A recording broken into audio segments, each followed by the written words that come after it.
9ನೇ ತರಗತಿ ಭೂಗೋಳ ವಿಜ್ಞಾನ ಅಧ್ಯಾಯ 4 ಕರ್ನಾಟಕದ ಜಲಸಂಪನ್ಮೂಲಗಳು.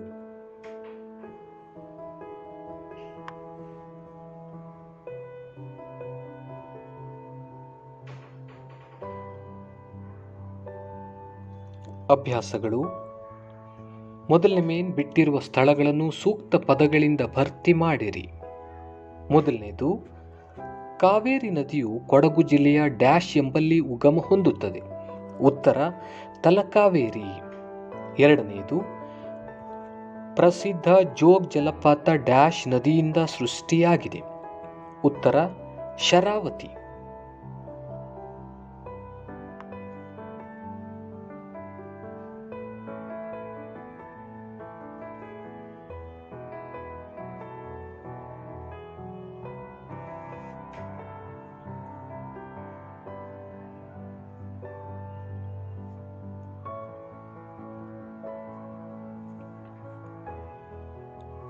ಮೂರನೇದು, ಕೃಷ್ಣರಾಜಸಾಗರ ಅಣೆಕಟ್ಟು ಡ್ಯಾಶ್ ಜಿಲ್ಲೆಯಲ್ಲಿದೆ.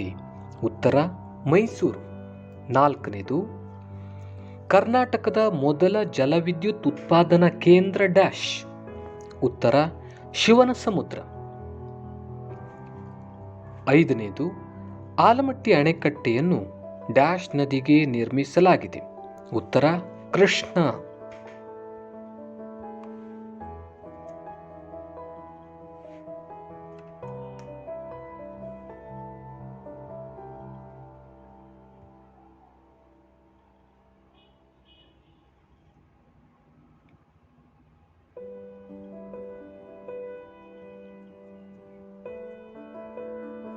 ಎರಡನೇ ಮೇನ್, ಗುಂಪುಗಳಲ್ಲಿ ಚರ್ಚಿಸಿ ಈ ಕೆಳಗಿನ ಪ್ರಶ್ನೆಗಳಿಗೆ ಉತ್ತರ ಬರೆಯಿರಿ. ಮೊದಲನೇದು, ಕರ್ನಾಟಕದ ಪ್ರಮುಖ ನದಿಗಳನ್ನು ಹೆಸರಿಸಿ.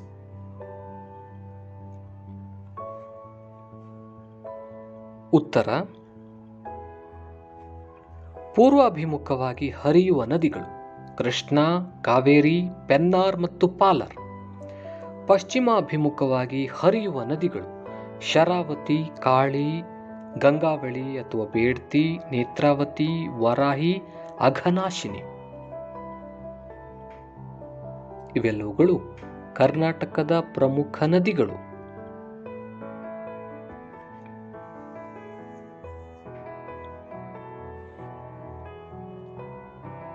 ಎರಡನೇ ಪ್ರಶ್ನೆ, ಕೃಷ್ಣಾ ನದಿಯನ್ನು ಕುರಿತು ಟಿಪ್ಪಣಿ ಬರೆಯಿರಿ.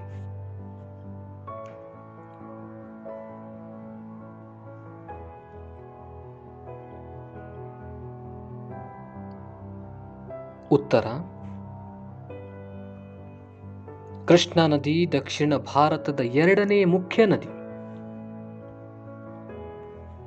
ಇದು ಮಹಾಬಲೇಶ್ವರ ಎಂಬಲ್ಲಿ ಉಗಮ ಹೊಂದಿ 1392 ಕಿಲೋಮೀಟರ್ ದೂರ ಪೂರ್ವದೆಡೆಗೆ ಹರಿದು ಬಂಗಾಳಕೊಲ್ಲಿ ಸೇರುತ್ತದೆ. ಆದರೆ ಇದು ಕರ್ನಾಟಕದಲ್ಲಿ 480 ಕಿಲೋಮೀಟರ್ ದೂರ ಹರಿಯುವುದು. ಭೀಮಾ, ತುಂಗಭದ್ರಾ, ಘಟಪ್ರಭಾ ಮತ್ತು ಮಲಪ್ರಭಾ ಇದರ ಉಪನದಿಗಳಾಗಿವೆ. ಕೃಷ್ಣಾ ನದಿ ಉತ್ತರ ಕರ್ನಾಟಕದ ನೀರಾವರಿ ಮತ್ತು ಜಲವಿದ್ಯುತ್ ತಯಾರಿಕೆಗೆ ಅನುಕೂಲವಾಗಿದೆ. ಇವೆಲ್ಲವುಗಳು ಕೃಷ್ಣಾ ನದಿಗೆ ಸಂಬಂಧಿಸಿದ ಅಂಶಗಳು.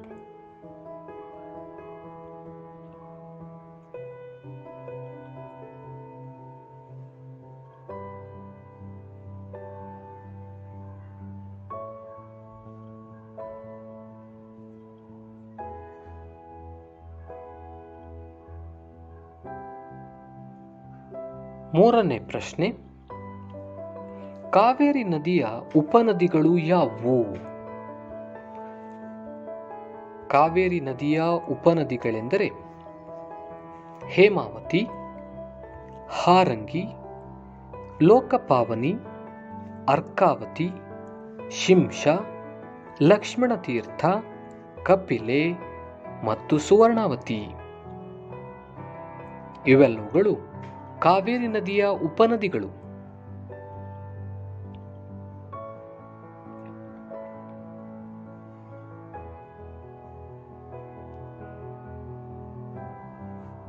ಪ್ರಶ್ನೆ ಸಂಖ್ಯೆ 4, ಕರ್ನಾಟಕದ ನೀರಾವರಿಯ ವಿಧಗಳನ್ನು ತಿಳಿಸಿ.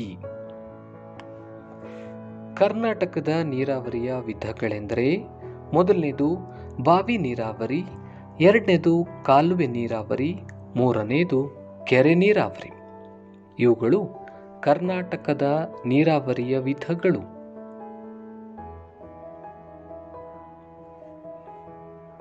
ಪ್ರಶ್ನೆ ಸಂಖ್ಯೆ 5. ನಮ್ಮ ರಾಜ್ಯದ ಪ್ರಮುಖ ಜಲವಿದ್ಯುತ್ ಉತ್ಪಾದನಾ ಕೇಂದ್ರಗಳನ್ನು ಹೆಸರಿಸಿ.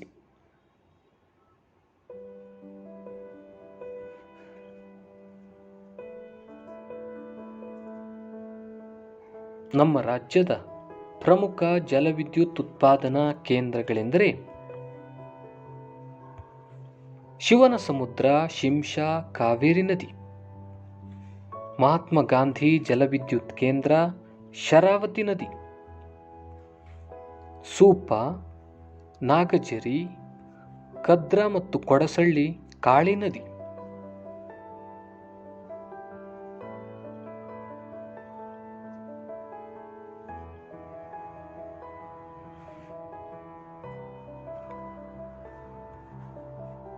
ವರಾಹಿ ಮತ್ತು ಮಾರಿಕಣಿವೆ, ಭದ್ರಾ, ತುಂಗಭದ್ರಾ, ಅಲಮಟ್ಟಿ, ಕೃಷ್ಣಾ ನದಿ. ಇವೆಲ್ಲವುಗಳು ನಮ್ಮ ರಾಜ್ಯದ ಪ್ರಮುಖ ಜಲವಿದ್ಯುತ್ ಉತ್ಪಾದನಾ ಕೇಂದ್ರಗಳು.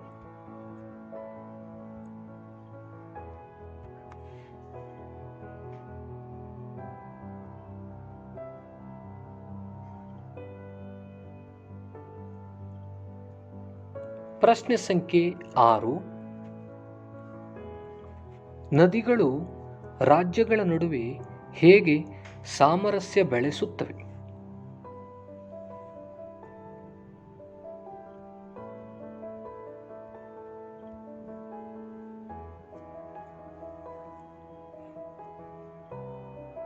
ಉತ್ತರ: ಭಾರತದಲ್ಲಿ ನದಿಗಳು ಹಲವಾರು ರಾಜ್ಯಗಳಲ್ಲಿ ಹರಿಯುತ್ತವೆ. ಉದಾಹರಣೆಗೆ, ಕಾವೇರಿ ನದಿಯು ಕರ್ನಾಟಕ, ತಮಿಳುನಾಡು, ಕೇರಳ ಮತ್ತು ಪಾಂಡಿಚೇರಿ ರಾಜ್ಯಗಳಲ್ಲಿ ಹರಿಯುತ್ತದೆ. ಕೃಷ್ಣಾ ನದಿಯು ಮಹಾರಾಷ್ಟ್ರ, ಕರ್ನಾಟಕ, ಆಂಧ್ರ ಪ್ರದೇಶಗಳಲ್ಲಿ ಹರಿಯುತ್ತದೆ. ಈ ರಾಜ್ಯಗಳು ಜಲವಿವಾದಗಳಿದ್ರೂ ಸಹ ನದಿಯ ನೀರನ್ನು ಕೃಷಿ ಕ್ಷೇತ್ರಕ್ಕೆ, ಕೈಗಾರಿಕಾ ಕ್ಷೇತ್ರಕ್ಕೆ ಮತ್ತು ಕುಡಿಯುವ ನೀರಿನ ಉದ್ದೇಶಕ್ಕಾಗಿ ಬಳಸಿಕೊಳ್ತಾ ಇದ್ದಾರೆ.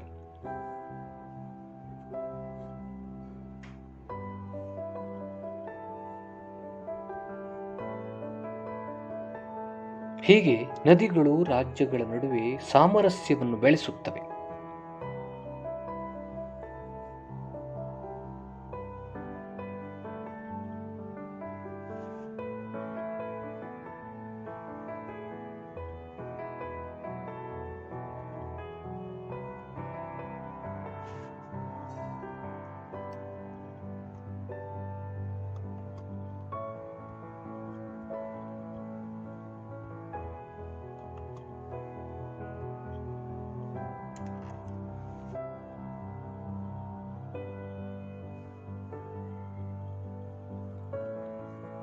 ಮೂರನೇ ಮೇನ್ ಹೊಂದಿಸಿ ಬರೆಯಿರಿ. ಅ ಪಟ್ಟಿ: ಲಿಂಗನಮಕ್ಕಿ ಅಣೆಕಟ್ಟು, ಗಗನಚುಕ್ಕಿ, ಭರಚುಕ್ಕಿ ಜಲಪಾತ, ವಾಣಿವಿಲಾಸ ಸಾಗರ, ನಾಗಝರಿ, ಪೆನ್ನಾರ್.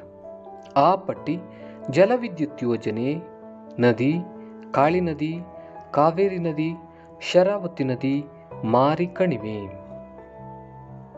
ಸರಿಯಾದ ಉತ್ತರ ಲಿಂಗನಮಕ್ಕಿ ಅಣೆಕಟ್ಟು, ಶರಾವತಿ ನದಿ. ಗಗನಚುಕ್ಕಿ, ಭರಚುಕ್ಕಿ ಜಲಪಾತ, ಕಾವೇರಿ ನದಿ. ವಾಣಿವಿಲಾಸ ಸಾಗರ, ಮಾರಿಕಣಿವೆ. ನಾಗಝರಿ ಜಲವಿದ್ಯುತ್ ಯೋಜನೆ, ಪೆನ್ನಾರ್ ನದಿ.